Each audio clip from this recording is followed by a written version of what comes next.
For these riffs, on the right hand, I recommend that you do something that we've decided to call the crab claw. It's where you alternate your fingers like this, so they're working the strings. I also find myself, personally, I kind of brace a couple of, I put both fingers down like that, on each one on each string, if I'm not playing those notes, or I just brace it down here at the bottom. I usually have something holding on to a string. You don't want to put your finger on the soundboard. It turns out the soundboard has the most resonance of the entire instrument. So you do not want to be pressing on the soundboard with your finger, because you'd take away some of that beautiful resonance. So you can brace instead against a string if that's helpful for you. So the right hand, let's do a little practice with the right hand. We just do open string with a G.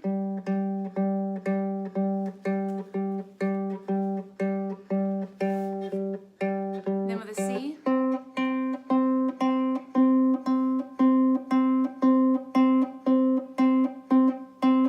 Then with an E.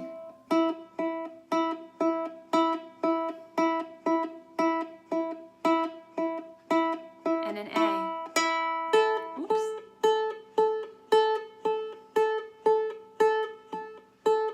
Now see if you can come down the strings like this.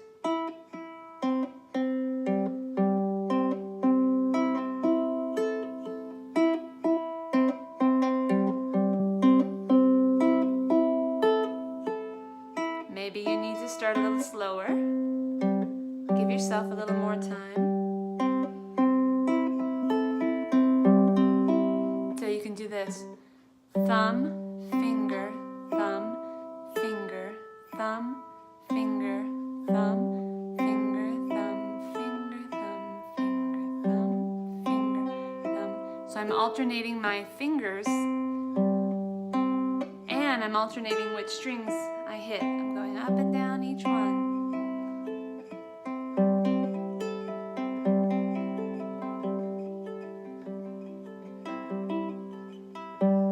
So when we do a lick like this,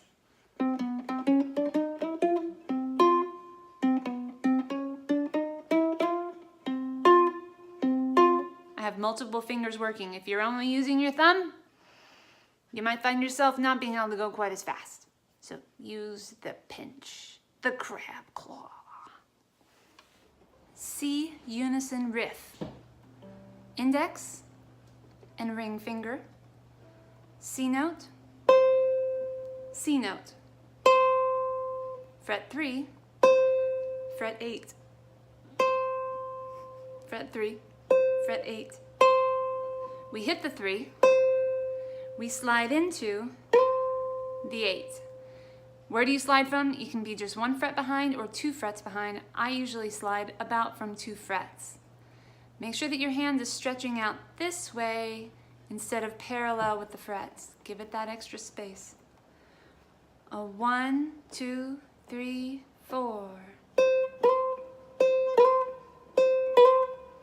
2, 3, 4. 2, 3, 4. 2, 3, 4.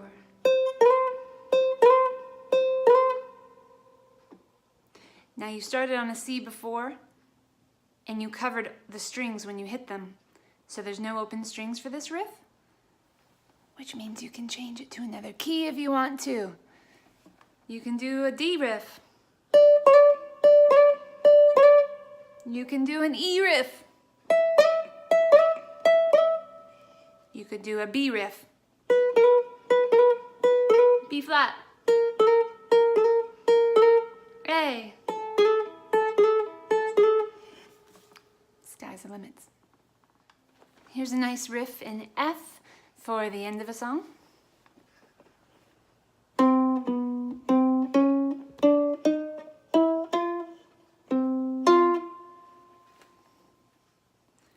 One, 2, 3, 4, 1.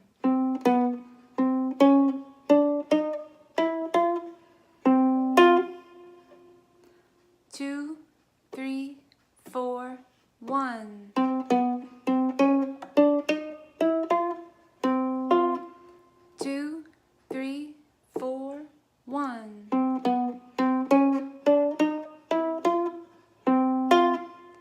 notice I'm beginning with my middle, walking down, walking up, and dragging my ring finger up for the rest. If you're playing with a high G, then don't hit this 5 on the inside. Instead, you're going to hit the 10, 10, 5, 10, which means that this is a 1-string riff.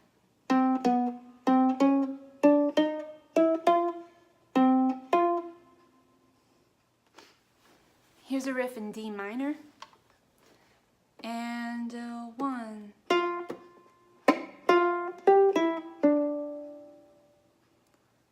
And 1. For this one, we're going to be doing a ghost note. So I'm letting the string tickle my finger right here. Give it a little kiss. So I hit the 5 on the inside, which is the F note. Rest, then ghost. 5, 7, 4, 7. And 1.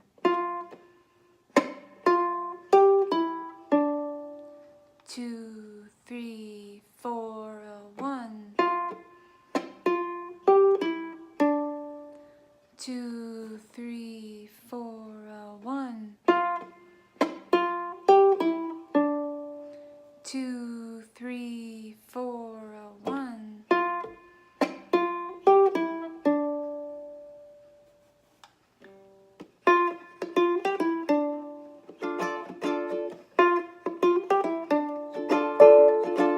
That's a D minor chord there.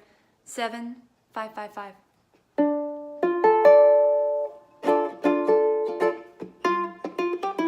So what you're going to do is the first note you hit is fret 7.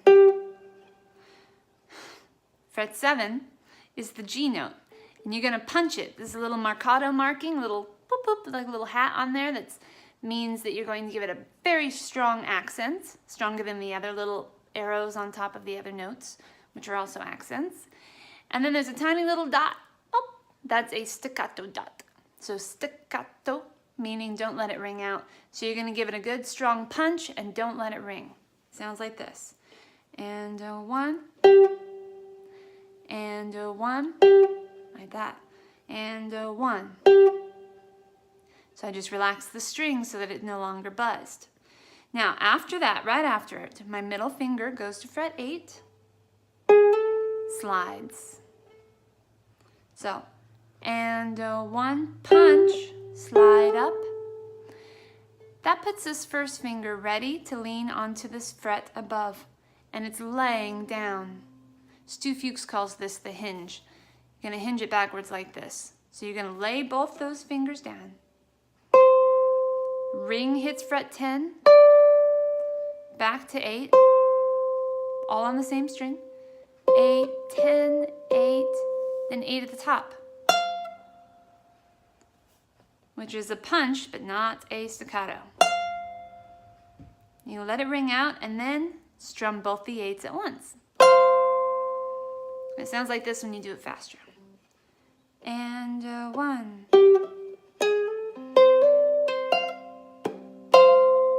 And 1. And 1.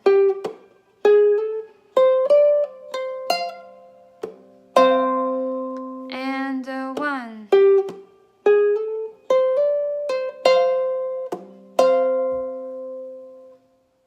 The F major riff isn't much different from the F major simple riff. It's just a little more complex. Here's how it sounds in action. A 1, 2, 3, 4.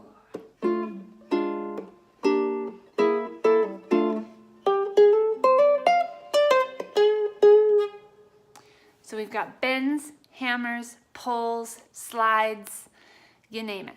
Here's how it goes. You're going to start on fret 7 like you did before. Except this time, these 3 notes are going to go together a little more smoothly than before. No time to waste. Then we go, lay that first finger back just like you had before. Hit the top, so 8, 10, hammer that 10.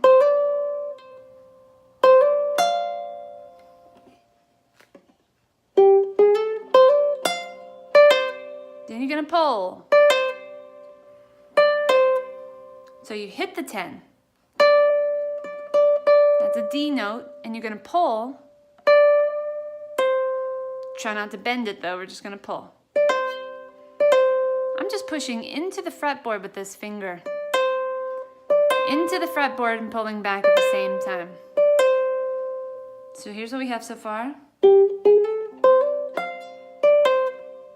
Now that first finger is already relaxed because I did a little staccato. I pulled off and relaxed it. Then I can do a little chuk, chuk. That's my chuk. That's my ghost note. Then we lean forward.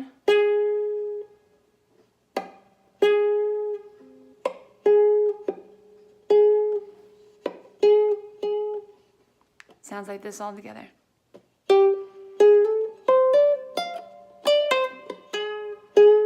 1, 2, 3, 4, 1. 1, 2, 3, 4, 1. 1, 2, 3, 4, 1.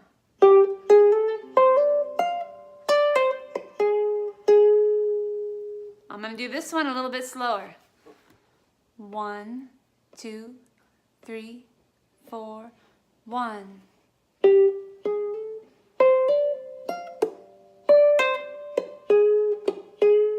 1, 2, 3, 4, 1.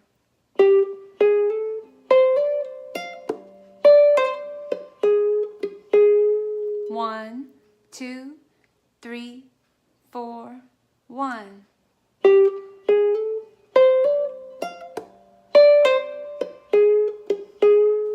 1, 2, 3, 4, 1.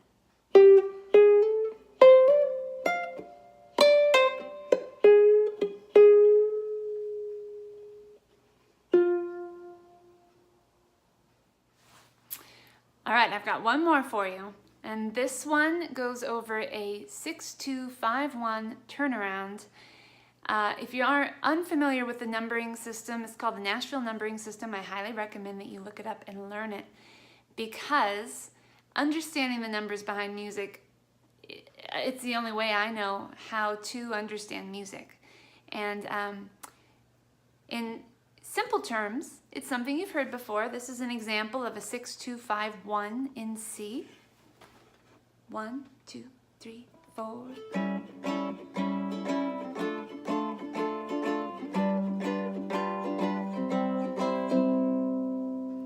And that's what we're going to be playing this riff over the top of. It starts at the very end of that A7 or the 6 measure.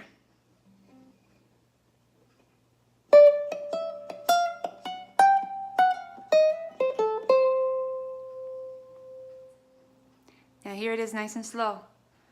You're going to put your index on 5, give it that pop, that staccato pop. It's got an accent on top too.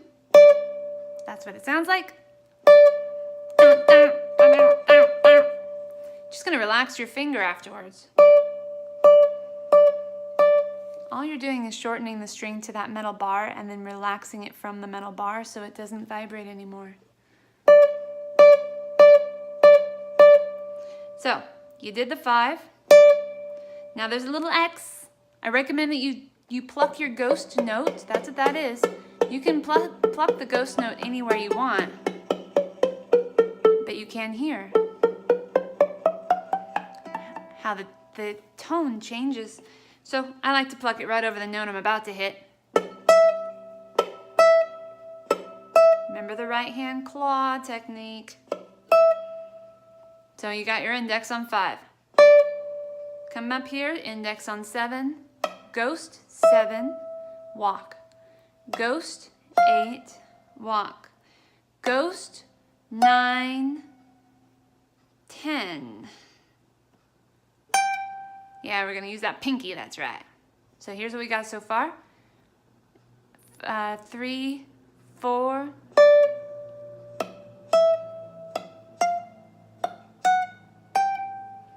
Do that again. 2, 3, 4.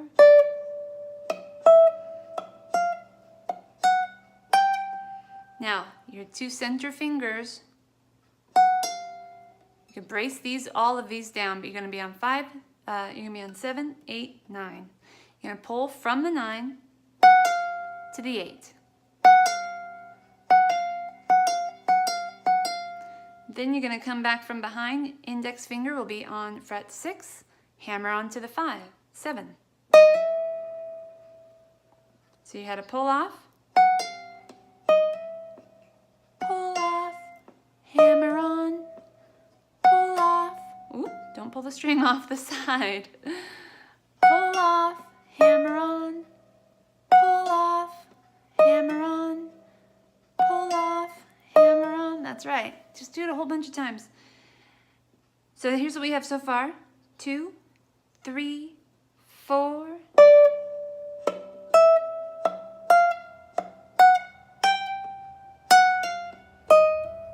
Then my ring finger and my index are going to do the next job. Give a little vibrato at the end.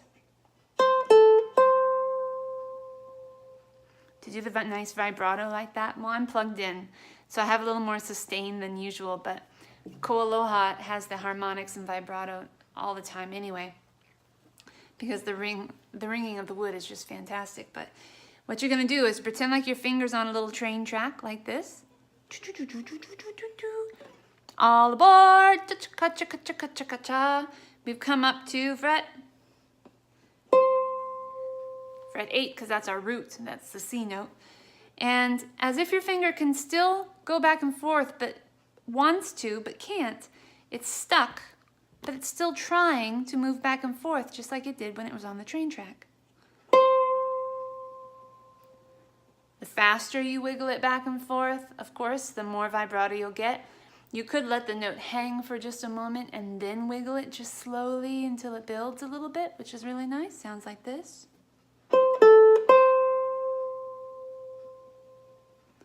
Or you can wiggle it right away.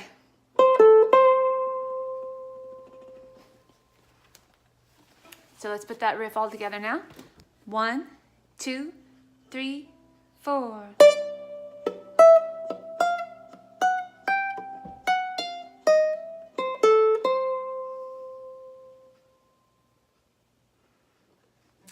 A 1, 2, 3, 4.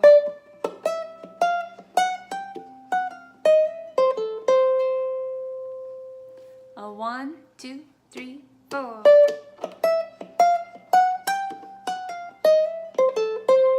Two. A 1, 2, 3, 4.